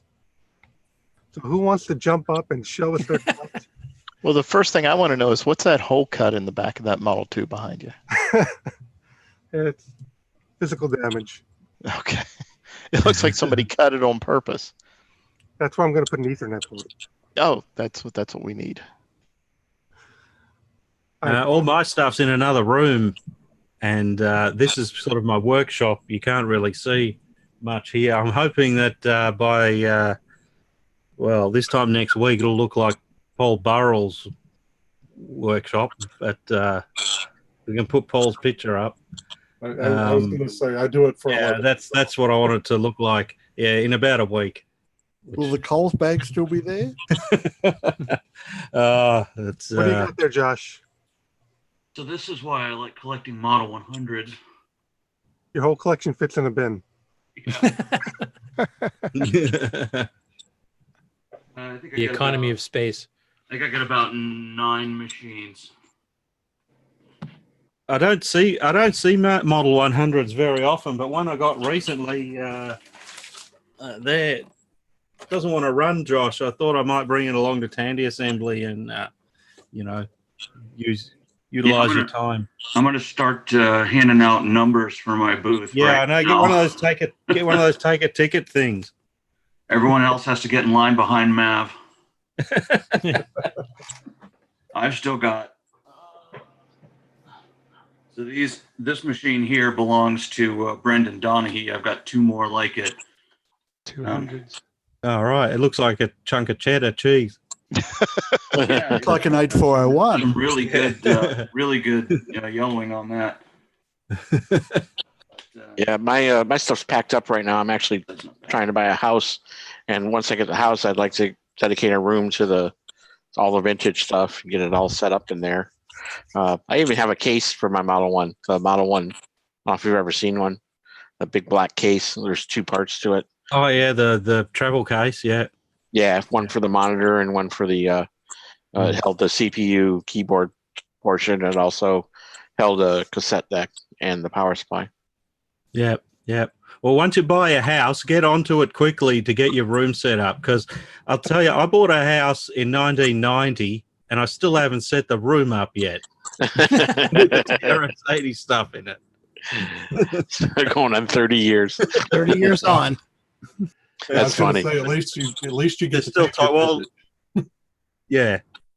My kids are talking about moving out anytime before they're 30, so I've still got a few years. That'll And I liberate. have to some plead the fifth like Ian there because my stuff's all in another room too, so I can't show you everything. I've got my rainbow collection and some other stuff up here, but that's about it. Is it complete? No, not quite. I've got most of them from 82 to the end, but I don't have the first couple years. Oh, so you got all the tabloid ones? Yeah, the newspaper style ones. Yeah. Yeah, those ones. Yeah. You just Some got Scattered a- Color Computer Magazine, Hot Cocoa, Color Computer News, and a few others there too. Did you see that one, or did you like that post, Curtis? where you talked about that one issue of Rainbow that you had that was Oh yeah, where I placed in the adventure game contest. yeah. It's funny. I just pulled up that issue and then just hit Command F and searched for Boyle, and boom, popped right up. Yeah, I was so proud of that because I was in high school, so I was taking it to school and showing everybody. And I showed so many people the spine split right apart. So mine's in a couple of pieces now. My buddy, did you win anything? Yeah, I won. What did I win for that one? I won a PBH serial parallel interface with a switch box and a baud rate generator. Oh yeah, I know. Plug it in those the things. Bitbanger, and you could run a parallel printer or a modem and just flip between them. A buddy of mine worked for months on this label printing program, printed out computer labels. Is that a And he Model worked 3 there? No, it was a color computer program. Okay. And he worked for months on it, and months and months and months. And when he sent it into Rainbow, he happened to have this other like 3-line program that printed out blank maps for adventure games, so that way you could construct maps and stuff. And they didn't print it. They didn't publish his label printing program that he spent months on, and that was the whole purpose. He was sending it in. But they did publish that tiny little snippet of a program that he wrote that he had no intent. It just happened to be on the disk that he had the label printing program on, but they wound up printing that, and he was so mad. We got a couple folks wanting to show us their computers. I want to see Peter Phillips's demo. There's no demo. It does run, but it's That's your portable collection. from all the 100. It also was used by a smoker, I think. It's got a nice little dent there. Is that the one George brings with him? The Tandy assembly? No, this is the backup one. This is I got it down from Washington State a year or so ago. But What model is that? A 4P. It's very portable with a tuckable keyboard. Yeah, pluggable. Yeah, pluggable. Yeah, fits those are on good a for bench fold-down pressing. table I hear. in So. DC-10. Yeah. I found I just found a picture I could share of all the some of the TRS-80s I lost, unfortunately, due to the thing that afflicts the middle-aged men is divorce. Oh boy. That was a fraction of the upstairs of my house prior to the divorce. Wow. There's another section of it, but you can see I'm starting over from scratch. I've got somebody preparing a very nice Model 3 for me at the moment, and getting back to it. But all that was lost, and then some. Wait, There's like. So you That said looks like Tandy Fest. What's that? Like the Tandy It's like Fest. your own Tandy assembly going on there. Assembly, Yeah. that's it. Man, Tandy assembly. A bit of everything, and even some more obscure stuff. There's 3 XD sorcerers in the back there. You can see them on the left, just sitting there. There's a boxed APF imagination machine in there. There's Oh, cool. there's enough to make me very sad if I want to think about it. so. Matt, you mentioned that you lost this in a divorce, and I don't want to get personal if you don't want to, but this may be the first wife who ever wanted a computer collection. Well, it was actually more of a case of I couldn't keep it all. So believe it or not, a lot of them, I think the computers, the Tandy stuff, wound up being donated to the Austin Computer Museum. Some of the stuff had to be sold on eBay. I sold a lot of stuff just to pay my legal bills, and this is about 10 years ago. But I lost the ability to keep this. I had a couple rooms in the house, and it was always I was collecting everything from my youth, everything that inspired me, and from the late 70s and the early 80s. And like you said, many people here, people just didn't want the stuff or whatever, and I'm like, I'll take it. And pretty soon, I had stacks of it. But my very first love was the TRS-80, and as you can see, there's a Model 2 sitting right there. Stacks of Model 1 monitors. There were some Model 3s and Model 4s in there, that off camera and so on and so forth. And What do you reckon, anyway, Nick? You reckon you got more stuff than that? Oh no, I don't have as much now. That one friend of yours might who has the trailer is full of them. Yeah, I have a friend of mine who's got one much bigger than that. Is that for the guy from Dalby? Yes, it is. Yeah, it is. Is yours? Because I remember seeing some pictures from your place, all the shelves with all the equipment. Have you still got those, or did you have to cut back? I've cut back. I needed the space. Because I remember a news report showing it all, and yeah, but you don't have all that any. No. You kept your Commodore though, didn't you? Yeah, I've still got that. Okay. Who was holding up a Tandy 6000? Tell us about it. Feel free. Oh, come on. They're pretty light. This room is very noisy, but it's your typical Tandy 6000. It's very light. It's only 60 pounds. They're not Frankie's back. Still safer to carry it than ship it. Got to use the knees there. I picked it up at Tandy Assembly. You see here, I got a signature. But it's a work in progress. Do you actually let a 6,000 go, Peter? That's why I had him sign. I let a few go this year. Yeah. Oh wow! I've been unlucky to find one. I found, like we've talked, but I finally got a 16 that I'm trying to go up. I'm going to hopefully pick up a 12 here shortly, and a couple of 4. I have a gate array and non-gate array 4. So okay, gotta have them both. I'm building up. I'm trying to get hold of a Model 1 at some point. So yeah, Model 1 should be the easy one to get, right? Yeah, and I have a Coco 2 that I picked up. Somebody gave to me. So anyway, it's collecting dust right now. But. Cool. Here's a bit of trivia. This is a non-TRS-80 board, but what it's a relation to the TRS-80. Oh, that's the Z180 expansion board. No, this is the SB180, and the expansion bus was the same one as on the accelerator board that they sold for the Model 4. So you could actually, this one you could get a graphics board to plug into it through here, and that graphics board, somebody actually wrote drivers to use it on the accelerator board. Okay, I like this game. Name the Model 2 board. Okay. What is it? That hold it up. I can't see it. Is that a 60? I still say something so it pops up on the big screen, Peter. Here. Floppy controller. Floppy controller. Yes. Which one though? The early or the late? The later. Early. Later. Sorry. And has anybody ever populated the 34-pin connectors on those and tried them? I've never tried. I was thinking about doing that this coming year, just to see if it worked. Is that for a 5 1/4? Well, it should be, but nobody's tried it yet. So somebody okay. needs to try it to see. What is it?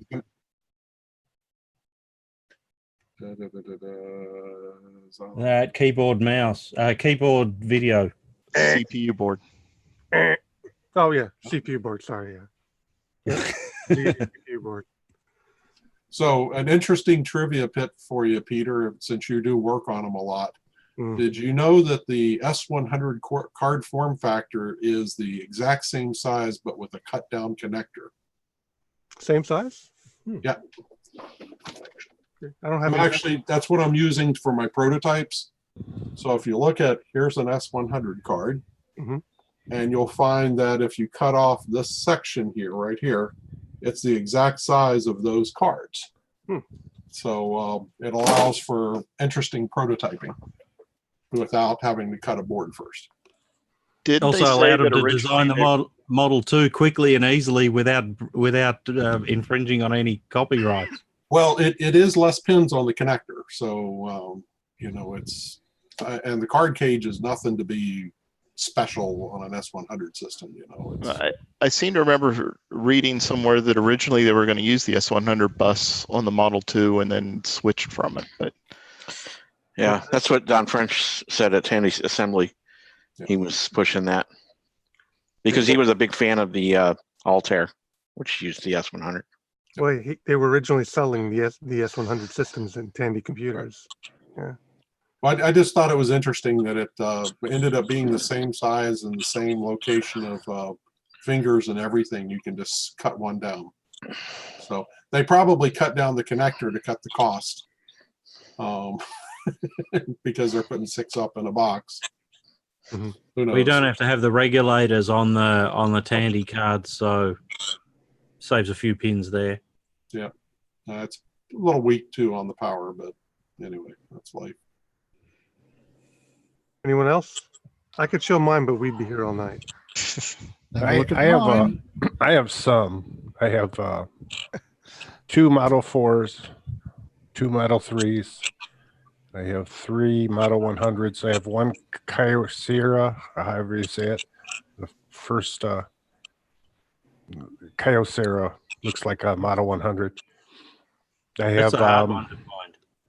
yeah, then I have 21 Cocos. I have 21 Cocos. 3 MC10s. I had a MM1. I sold that for like $700, like 6 or 7 years ago. Let's see. I have Model 4P. I have I don't really have much.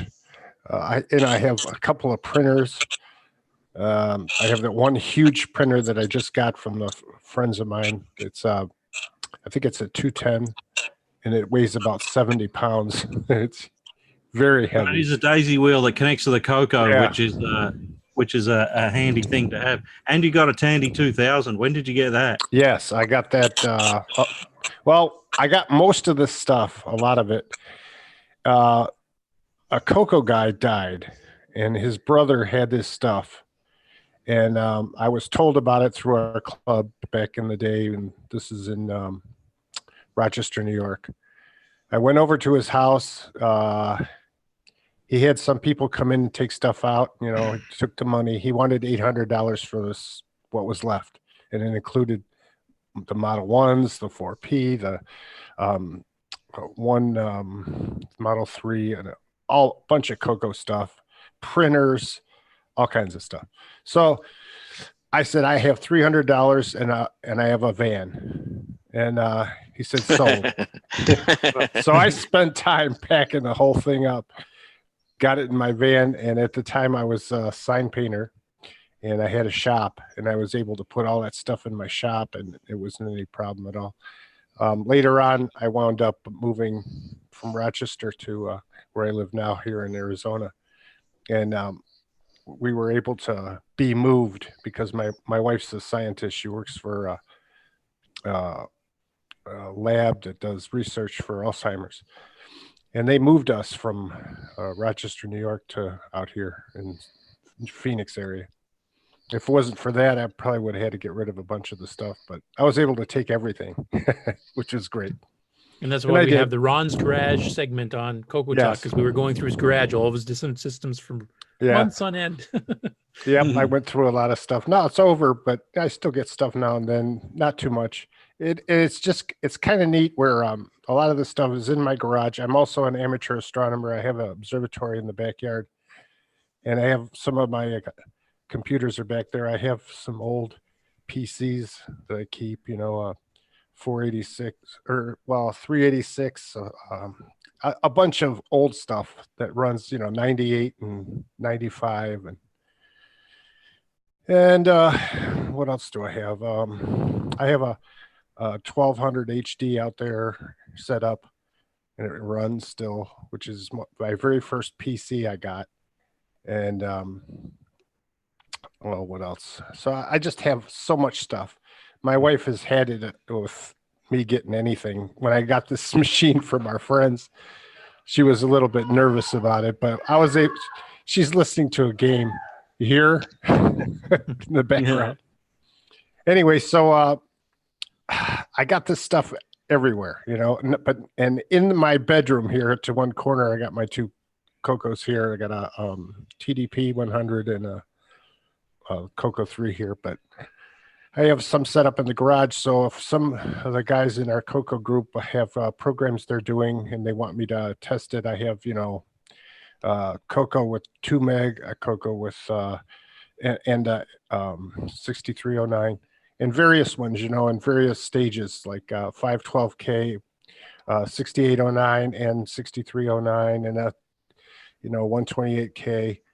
I have one in the box, never touched, which I try and keep that way. The same thing with my MC10. I got one in the box, They had it open. Yeah. So, I got all the stuff, and what's neat is every once in a while I'll go through it, and it's like, oh, geez, I forgot I had one of those.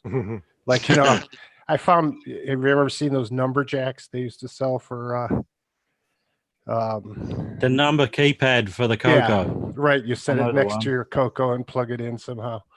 We must be the only person that owns one because I've I never have seen two. one. I have two. I've never seen one for sale on eBay. So right, and then I have one of these boxes that has a rotary switch that has all these things on the back, so that you could hook up 20 Cocos, and having a teaching situation where you want to send them all a program. Network controllers from it's a network. It's a network too, I think. Right, I have one of those. Yeah, and that thing, I also have like 2 or 3 new inbox modem 1s and modem 2s, I think. Various cables, and I have the thing that you put your phone on. So we have a couple other machines coming up here. So Vito is showing us something. Vito, what are we seeing here? This here is my poor naked Model 1, but it's kind of a celebrity because you guys posted it making fun of the Dymo. Oh, that's the one. Yeah. Yeah, I don't know how I acquired it, but you guys are making jokes about it. But I was gonna take that stuff off until I saw you guys poking fun at it. Oh no, that's patina. Leave that. Yeah, I have no idea what any of those things are for. I mean, what is the EdStam? I mean, what are these? That's the editor assembler. Editor assembler, yeah. Oh, okay. Those are offset addresses, probably. Yeah, they're like execution addresses or something. Nah, they'll be when you type when it asks memory size, they're the numbers you type in before you load the program. Well, unfortunately, he's broken. So here's that board I was talking about. Does anybody know how I can call? What is this called? Oh, how I can replace that? That's easy. DigiKey will sell you the new replacement IDC, and it looks like. Did you break a pin? Flip it over. Is a pin broken on the bottom? Yep. Okay. So you're in the U.S., right? So yep. So look up DigiKey. 2 or 3 people, Assman and C and K, I think, make those. And you can get just the blue crimp piece, or I think you can buy it as a cable assembly as well, or used to. So you can just replace the whole thing. So that's an easy thing. And then that's the one that goes right here into Z12, and the little broken wire here to go to Z13, and that's the one I'm trying to fix. But David sent me something that I think might be useful.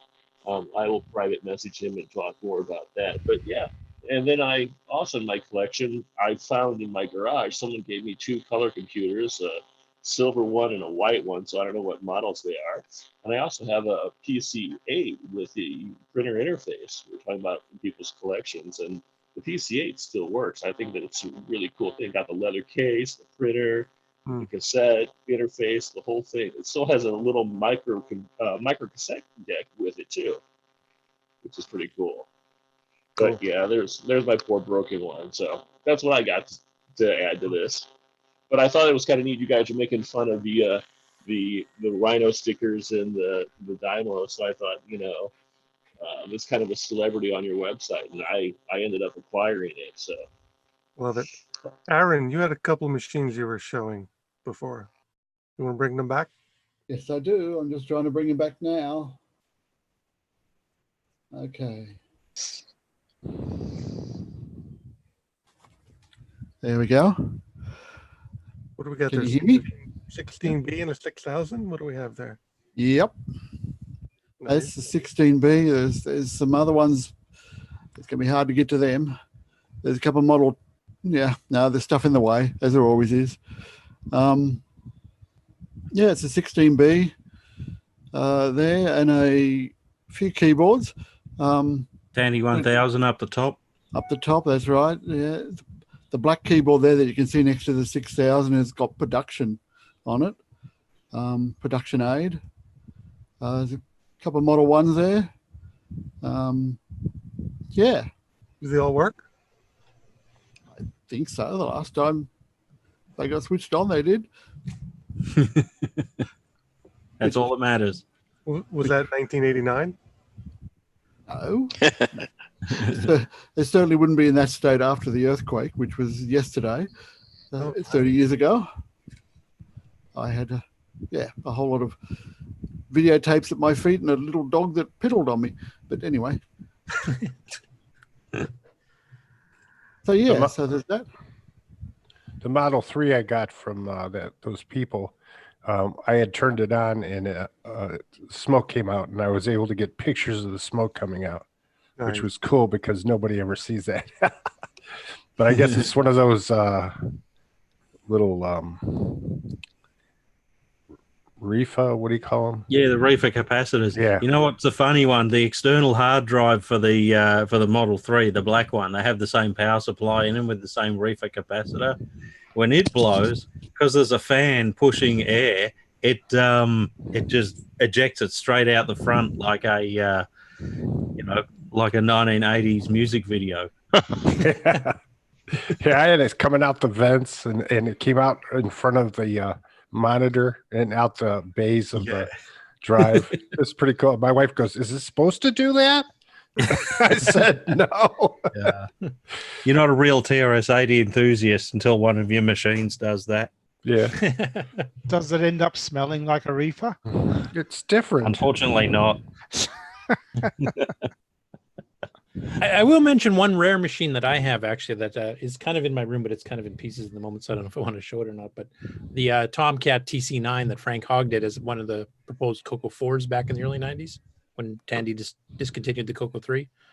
So it was basically a two-board set that went together with 1 mega RAM, and the DAT headers and stuff were built in for it, and it had a real AT keyboard and 8-bit sound, 8-bit joystick ports, and a few other things. So I've taken that to the fest before, so there's some pictures of it around.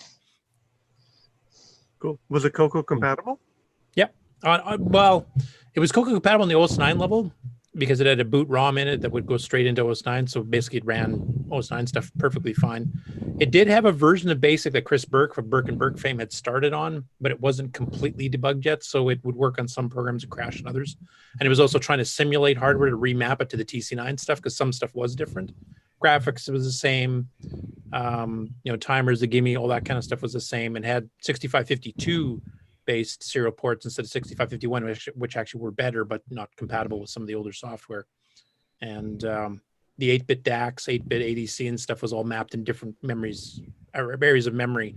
And the keyboard, especially because it's a physical AT keyboard interface where you could reprogram the lights and stuff. We wrote special drivers for OS9 to do that, but there was a kind of an interrupt routine that would try to steal the interrupt and try to remap and figure out what the Coco was trying to do and try to remap it to the TC9 hardware. And that was the part that Chris didn't quite have fully working. He had most of it working, but not fully. So mostly compatible on OS9, unless you had some stuff that cheated and wrote directly to the hardware other than drivers, because we redid all the drivers. On the RS-DOS disk basic part, it was less compatible, though somewhat. Do they have 2 processors in it? Nope, just one. 6809 standard, then we all upgraded to 6309s after we found all the secret features on it. Do people here, are they aware of Curtis's dark past? Which dark past? Okay, everyone familiar with OS9? Mm-hmm. Yes. Okay, well, Curtis is the primary author of Nitrous 9 for the Coco. Well, one of the 4, we'll say. Well, yeah, but you're the wacko that's still doing it. Well, Bill is too. Bill's back on the project too. So yeah, Curtis is pretty well one of the guys, primary founders of the Nitrous 9 operating system on the Coco, which is the updated, faster version of OS 9 on the color computer. Yeah, and heavily 639 optimized if you have a 639 chip. Yeah. Very cool. Which it took us 20 years to convince Nick to try to using that chip. So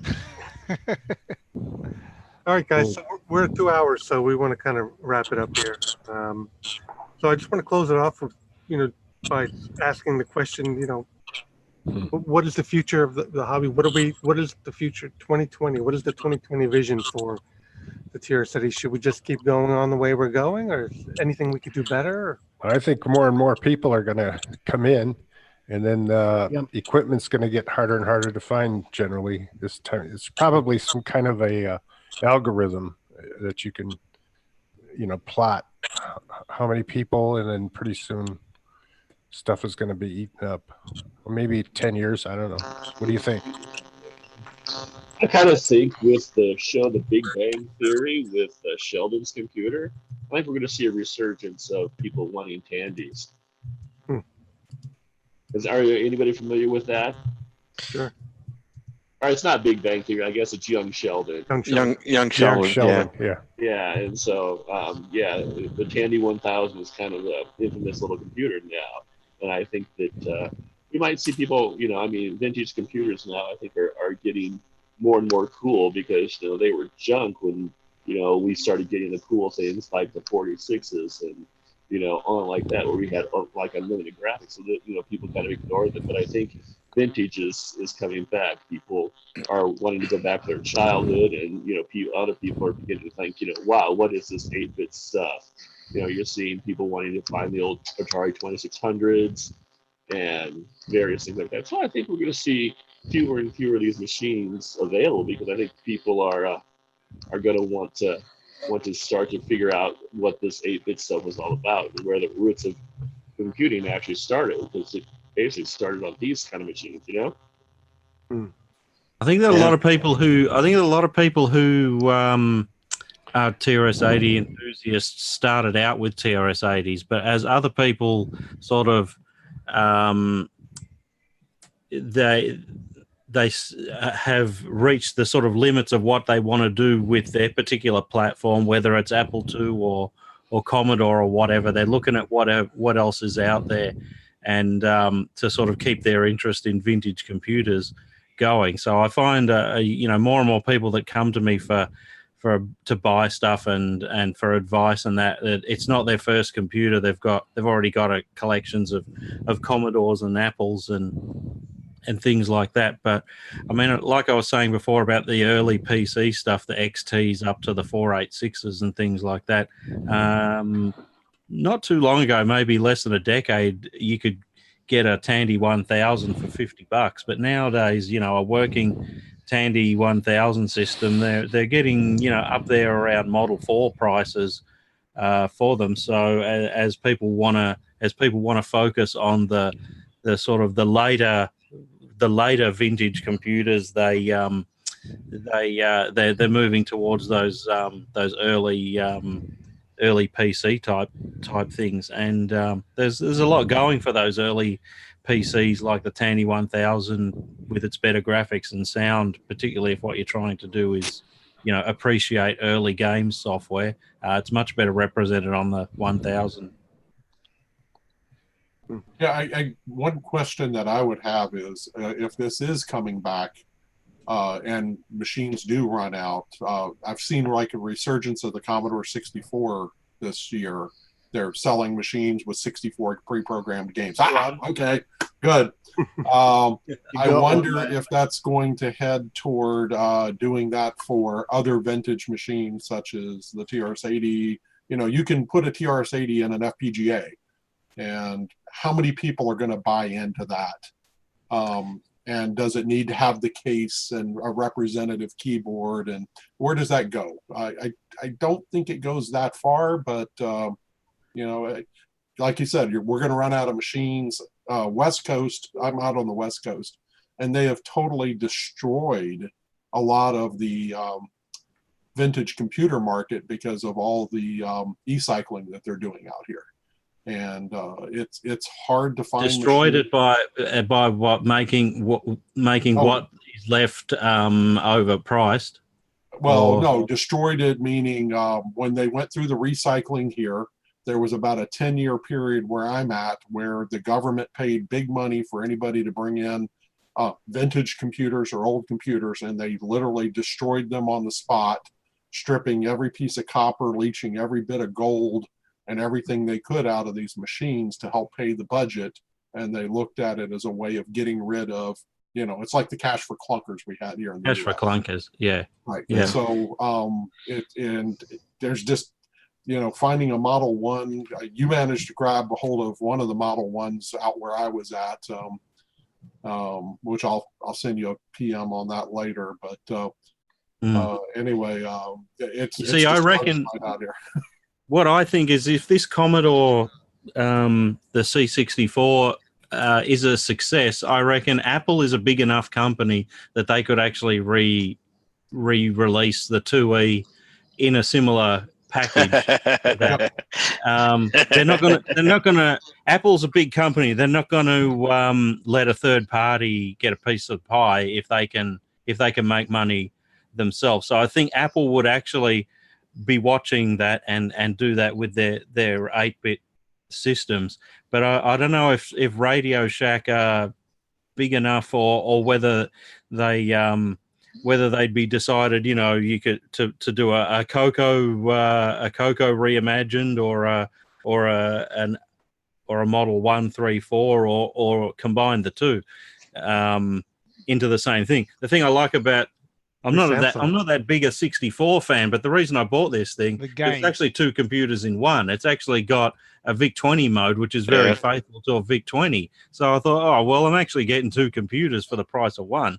So you could kind of, if it's all just FPGA based, you could do a Tandy reimagined one, which has, modes Model 1, Model 4, Coco 1 and Coco 3. And I don't know, throw in MC10 for good measure.